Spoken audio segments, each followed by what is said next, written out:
ഓ സുഹൃത്തുക്കളെ, ഞാൻ ആദ്യം പറയട്ടെ, ഈ ഒരു ചാനൽ ഈ നടത്തുന്ന ഈ ചെങ്ങായിട്ടല്ലോ, ആദ്യം അറസ്റ്റ് ചെയ്യേണ്ടത് ഇവനെയാണ്. എനിക്ക് മനസ്സിലായിട്ട് ചോദിക്കുക, ഈ നിരത്തിലൊക്കെ ഇറങ്ങിയിട്ട് ശരിയാണ്, ഈ നിരത്തിലൊക്കെ ഇങ്ങനെ ധർമ്മം യാചിക്കുന്ന മറ്റൊക്കെ നിരോധിക്കപ്പെടേണ്ടതൊക്കെ തന്നെയാണ്. അത് വലിയ അപകടമൊക്കെ നമ്മുടെ സമൂഹത്തിൽ ഉണ്ടാക്കുന്നുണ്ട്. ഇങ്ങനെ ധർമ്മമായിട്ട് പല ആൾക്കാർ വേഷക്കെട്ട് ഇറങ്ങിയിട്ട് നമ്മുടെ കുഞ്ഞുങ്ങൾക്കെതിരെ, നമ്മുടെ നാടിന്റെ സ്വസ്ഥതയ്ക്കെതിരെ വലിയ പ്രശ്നം ഉണ്ടാക്കുന്നുണ്ട്. ഇതൊക്കെ സമ്മതിക്കുന്നു. പക്ഷേ ഇവിടെ സംഭവിക്കുന്ന ഒരു വലിയ വിഷയം എന്താ വെച്ച് കഴിഞ്ഞാല്, ഒരു ധർമ്മക്കാരിയാണ്, തമിഴ് സ്ത്രീയാണ്, നാടോടി സ്ത്രീയാണ്, അവരെ തടഞ്ഞു നിർത്തുന്നു, അവരെ കയ്യിൽ നിന്ന് പൈസ പിടിച്ചു വാങ്ങിക്കുന്നു, അത് എണ്ണുന്നു, തിരിച്ചു നോക്കുന്നു. ഇവൻ അലറി വിളിക്കുകയാണ്. ഈ അലറി വിളിക്കുന്ന സമയത്ത് ആ ഒരു കുഞ്ഞിന്റെ, ആ ഒരു സ്ത്രീയുടെ കയ്യിൽ ഒരു കുഞ്ഞുണ്ട്. എന്നിട്ട് രണ്ടാമത് ചോദിക്കുന്ന ചോദ്യമാണ് നിങ്ങൾ നോക്കേണ്ടത്, ഈ കുഞ്ഞിന്റെ കൃത്യമായിട്ടുള്ള കളർ ഇതാണോ? അതിന്റെ അർത്ഥം എന്താ സുഹൃത്തുക്കളെ? ആ കുഞ്ഞിന്റെ കൃത്യമായിട്ടുള്ള കളർ അതാണോ ചോദിക്കുന്നത്? കുഞ്ഞിന് വേറെ കളർ ഉണ്ടെന്നും ഈ കുഞ്ഞ് നിന്റെ തന്നെയാണോ എന്നുള്ള ചോദ്യം. മനസ്സിലായില്ലേ? ഈ കുഞ്ഞ് നിന്റെ തന്നെയാണോ? എന്തേ അത്യാവശ്യം നല്ല വെളുത്ത കുഞ്ഞുങ്ങൾ ഒരു കറുത്ത ആളുകൾക്ക് ഉണ്ടാവാൻ പാടില്ല എന്നുണ്ടോ? ഇനിയിപ്പോ നല്ലൊരു കറുത്ത ഒരു കുട്ടി ഒരു വെളുത്ത ആളുകൾക്ക് ഉണ്ടാവാൻ പാടില്ല എന്നുണ്ടോ? ഇനി ഇരുനിറയുള്ള ഒരു കുട്ടി ഉണ്ടാവാൻ പാടില്ല എന്നുണ്ടോ? ഇവൻ എന്ത് വൃത്തിയുടെ ചോദ്യം ചോദിച്ചുകൊണ്ടിരിക്കുന്നത്? ഇല്ലെങ്കിൽ തന്നെ ഇങ്ങനെയുള്ള സ്ത്രീകളുടെ അടുത്തേക്ക് രാത്രിയും പകലൊക്കെ ക്യാമറയും തൂക്കിപ്പോയിട്ട് വിതൗട്ട് അവരുടെ ഒരു കൺസെന്റ് ഇല്ലാതെ അവർ വീഡിയോ എടുത്ത് അവരോട് അനാവശ്യമായിട്ട് ഇങ്ങനെ ചൂടാവാൻ ഇവൻ ആരാണെന്ന് എനിക്ക് മനസ്സിലാവത്ത. ഇയാൾ ആരാണ്? എന്തൊക്കെ തന്നെ പൗരധർമ്മം പറഞ്ഞു കഴിഞ്ഞാലും ഇങ്ങനെ ഒരു കാര്യവുമില്ലാതെ ഇനിയിപ്പോ ഇയാൾക്ക് വല്ല പോലീസിന്റെ വല്ല പണി കിട്ടിയിട്ടുണ്ടോ? ഇയാൾ ഇനി പോലീസുകാരനാണോ? ഇനിയിപ്പോ ഇൻവെസ്റ്റിഗേഷനും മറ്റും നടത്തുന്ന ഒരു ചാനൽ പ്രവർത്തകനാണെങ്കിലും എന്താണ് ഒരു കുഞ്ഞിനോടും ഒരു സ്ത്രീയോടും ഇങ്ങനെ അലറി വിളിക്കേണ്ട കാര്യം എന്താണ്? ഈ ഷൗട്ടിങ് ഒഴിവാക്കണ്ടേ? എത്ര മാന്യന്മാരെയൊക്കെ അവരോട് പറയാം, നിങ്ങളവിടെ നിൽക്കാൻ കഴിയില്ല, പാടില്ല, ഇത് തെറ്റാണ് നിങ്ങൾ ചെയ്തുകൊണ്ടിരിക്കുന്നത്. ഇവിടെ ഈ എന്താ പറയാ, ഈ ധർമ്മ യാചിക്കുന്ന പരിപാടിയിൽ മറ്റൊക്കെ ഭിക്ഷയാടനൊക്കെ നിരോധിച്ചിരിക്കുന്നു, ഇത് ചെയ്യുന്ന പരിപാടി ശരിയല്ല. നിങ്ങളിപ്പോ ഒപ്പം തന്നെ ആ ഒരു സ്ത്രീയുടെ കയ്യിൽ നിന്ന് ഹാൻഡ്സ് കിട്ടി. നോക്കൂ, നാടോടി സ്ത്രീ ആയിട്ടുള്ള ധർമ്മം യാചിക്കുന്ന വളരെ മോശ അവസ്ഥയിൽ ജീവിത സാഹചര്യങ്ങളുള്ള ഒരു സ്ത്രീയുടെ കയ്യിൽ നിന്ന് അല്ലെങ്കിൽ പുരുഷന്റെ കയ്യിൽ നിന്ന് ഇതൊക്കെ ലഭിക്കും. ഇതൊന്നുമല്ലാത്ത വളരെ മാന്യന്മാരായി ജീവിക്കുന്ന ഇവിടുത്തെ പലവന്മാരുടെ കയ്യിലും പോക്കറ്റിലും ഇതുപോലത്തെ പലതും ഉണ്ട്. MDMA ഉണ്ട്, ഇവിടെ കഞ്ചാവ് കിട്ടാറുണ്ട്, ഹാൻഡ്സ് കിട്ടുക. ഇവിടെ മാന്യന്മാരടക്കുന്ന ഒട്ടുമിക്ക പഹന്മാരുടെ പോക്കറ്റിൽ ഈ സാധനങ്ങളൊക്കെ ഉണ്ടായിരിക്കും. എന്നാ താനൊക്കെ അത് പോയിട്ട് തപ്പടും.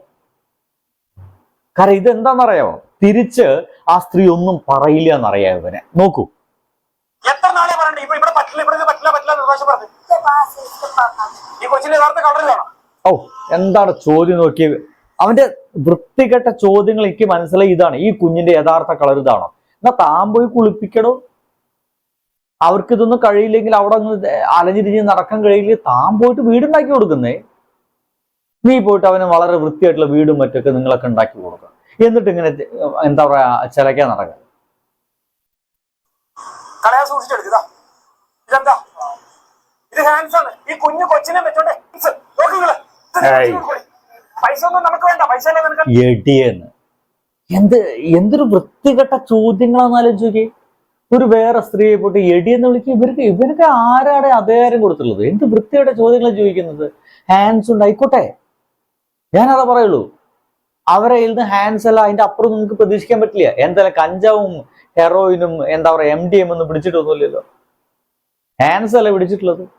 ഈ നാട്ടിൽ ഒരു പക്ഷെ സുലഭമായിട്ട് ഒട്ടുമിക്ക എന്താ പറയാ കള്ളുടിയന്മാരെയും കയ്യിൽ ഒരു പക്ഷെ നിങ്ങൾക്ക് ഈ ഹാൻഡ്സ് പോലത്തെ സാധനങ്ങളൊക്കെ കാണാൻ കഴിയുന്നത് അല്ലേ? മലയാളി കണ്ടാ, രണ്ടാമത്തെ പിന്നെ മലയാളികൾ നോക്കുക. തൊട്ടപ്പുറത്തിരിക്കുന്നത് തമിഴ് സ്ത്രീയാണ്. തമിഴ് സ്ത്രീകളായിട്ടുള്ള അല്ലെങ്കിൽ തമിഴരായിട്ടുള്ള ധർമ്മക്കാരോട് നിങ്ങൾക്ക് എന്താ വലിയ ദേഷ്യമുണ്ടോ? എന്നാൽ മലയാളികൾ ആരും ധർമ്മം യാചിച്ച് നടക്കുന്നില്ല. ഇഷ്ടം പോലെ ഉണ്ട് നമ്മുടെ നാട്ടില്. നീ ആദ്യം അവരെ കാര്യം നോക്ക്, മലയാളികൾ നോക്കുക. 1 2 3 4 5 6 7 8 9 10 11 നോട്ട്. എനിക്ക് പറയാനുള്ളത്, ഒരുപക്ഷെ ഇത് ആരെങ്കിലും കാണുന്നുണ്ടെങ്കിൽ എനിക്ക് പറയാം, ഇവനെതിരെയാണ് ആദ്യം കേസ് എടുക്കേണ്ടത്. ഒരാവശ്യവുമില്ലാതെ അനാവശ്യമായിട്ട് നോക്ക്. ആ സ്ത്രീയുടെ ഒക്കെ മുഖം ആലോചിച്ച് നോക്കുന്നത് എന്തൊരു ദൈന്യതയുള്ള മുഖമാണ്, എന്തൊരു കഷ്ടത നിറഞ്ഞ മുഖമാണ്. തെരുവിലിങ്ങനെ യാചിക്കേണ്ടി നടക്കേണ്ടി വരുന്നത് അവരുടെ കുറ്റമാണോ എന്ന് ചോദിച്ചു കഴിഞ്ഞാൽ അല്ല. നമ്മുടെ സിസ്റ്റം പലപ്പോഴും പല ആൾക്കാരെ ദാരിദ്ര്യത്തിലേക്ക് തള്ളി നിൽക്കുന്നുണ്ട്. നമ്മുടെ ഇന്ത്യയിൽ ഒരുപക്ഷെ നമ്മുടെ ഇന്ത്യയുടെ ജനസംഖ്യ മുഴുവൻ എടുത്തു നോക്കുകയാണെങ്കിൽ അതിൽ ഒരു 40-50% ദാരിദ്ര്യാവസ്ഥയിൽ ജീവിക്കുന്നുണ്ട്. നമ്മൾ പട്ടിണി രാജ്യമായിട്ട് മാറിക്കൊണ്ടിരിക്കുകയാണ്. അതിലത്തെ ഒരു അംഗമാണ് നിൽക്കുന്നത്. ആ സ്ത്രീ തീർച്ചയായിട്ടും അവർക്ക് തിരിച്ച് ഉപദ്രവിക്കാൻ കഴിയില്ല. ആ പാവം കൊച്ചിനെ കെട്ടിപ്പിടിച്ചിട്ട് ആ കുട്ടി, അറ്റ്ലീസ്റ്റ് ആ കുട്ടി ആലോചിച്ചിട്ടെങ്കിലും ഇവൻ ഈ ഒരു ഷൗട്ടിങ് നിർത്തണ്ടല്ലേ. അത് ആ ഒരു കുട്ടിയിൽ ഉണ്ടാക്കുന്ന മാനസിക ചലനങ്ങൾ എന്തൊക്കെയായിരിക്കാം, ആ കുട്ടിയിൽ ഉണ്ടാക്കുന്ന ഭയം എന്തായിരിക്കാം. ഇനിയൊരു മലയാളം സംസാരിക്കുന്ന ഒരാളെ കണ്ടു കഴിഞ്ഞാൽ, ഒരു മൈക്ക് കണ്ടു കഴിഞ്ഞാലൊക്കെ ആ കുഞ്ഞ് പേടിക്കുന്ന എത്രത്തോളമായിരിക്കാം. അപ്പൊ ആ കുട്ടിയുടെ കൂടി മാനസികാവസ്ഥ തകർക്കുന്ന രീതിയിലാണ് ഇവന് സംസാരിച്ചുകൊണ്ടിരിക്കുന്നത്. ഈ ഒരു വീഡിയോയിൽ പറയുന്ന ആരും ആയിക്കൊള്ളട്ടെ അവന് സംസാരിക്കുന്നത് വളരെ മോശം. സുഹൃത്തെ, നിങ്ങൾ ചെയ്യുന്നത് വളരെ വളരെ വളരെ വളരെ മോശം പരിപാടിയാണ്. നിങ്ങൾക്കിത് പല രീതിയിൽ അവരോട് പറയാം. പക്ഷെ ഈ പറയുന്നത്, നിങ്ങൾക്ക് പോലീസിന്റെ സഹായം തേടാം, അവിടെ ജനപ്രതിനിധികളുടെ സഹായം തേടാം. അവർ വിളിച്ചുകൊണ്ട് വന്നിട്ട് ഇവിടെ ഇത് പാടില്ല എന്ന് അവർ പറയാം. എന്നിട്ട് അവരെ അവിടുന്ന് ഒഴിവാക്കുന്ന ഏർപ്പാടൊക്കെ ചെയ്യാം. പക്ഷെ ഇത് അതല്ല ചെയ്യുന്നത്. നിങ്ങൾ ഈ രാത്രിയുടെ ഏതൊക്കെ സമയത്ത് ക്യാമറയും ലൈറ്റും പിടിച്ചുകൊണ്ട് വന്നിട്ട് തിരിച്ച് ഒട്ടും തന്നെ ഒന്നും പറയില്ല എന്ന്, ഒന്നും ഉപദ്രവിക്കില്ല എന്ന്, ഒരു അടി പോലും തിരിച്ച് അടിക്കില്ല എന്ന് ഉറപ്പുള്ള ആളുകളോട് നിങ്ങൾ ഷൗട്ട് ചെയ്യുകയാണ്. ആ പാവം കുഞ്ഞിന്റെ മുഖത്ത്, ആ കുഞ്ഞിന്റെ മനസ്സിലേക്ക് ഭയം നിറയ്ക്കുകയാണ്. അതൊരു കുഞ്ഞിന് ഭയങ്കര ട്രോമ ആയിട്ട് മാറും. തൻ്റെ അമ്മയെ ആരും എന്തൊക്കെയോ ചെയ്യാൻ പോകുന്നു എന്ന് പറയുന്ന ഒരു വല്ലാത്ത ഭയത്തിലേക്ക് ആ കുഞ്ഞു മാറും. ഒരു തലമുറയെ കൂടി നിങ്ങൾ നശിപ്പിക്കുകയാണ്. നിങ്ങൾ ഈ ചെയ്യുന്ന വളരെ നല്ല പ്രവൃത്തിയെന്ന് നിങ്ങൾക്ക് തോന്നുന്നുണ്ടായിരിക്കാം. ഒരു പക്ഷേ അങ്ങനെ നല്ല പ്രവൃത്തി എന്ന് പലരും പറയുന്നുണ്ടായിരിക്കാം. പക്ഷെ എനിക്കിത് പാവപ്പെട്ട, ദരിദ്രാവസ്ഥയിലുള്ള, പാവങ്ങളായിട്ടുള്ള, പച്ചപ്പാവങ്ങളായിട്ടുള്ള ആൾക്കാരുടെ നെഞ്ചത്ത് കയറിയിട്ട് യൂട്യൂബിലൂടെ പൈസ ഉണ്ടാക്കാൻ നോക്കുന്ന ഒരു മനുഷ്യൻ, സാധാരണ ഞാൻ പറയുന്നില്ല, അത് മാത്രമാണ് മോശം.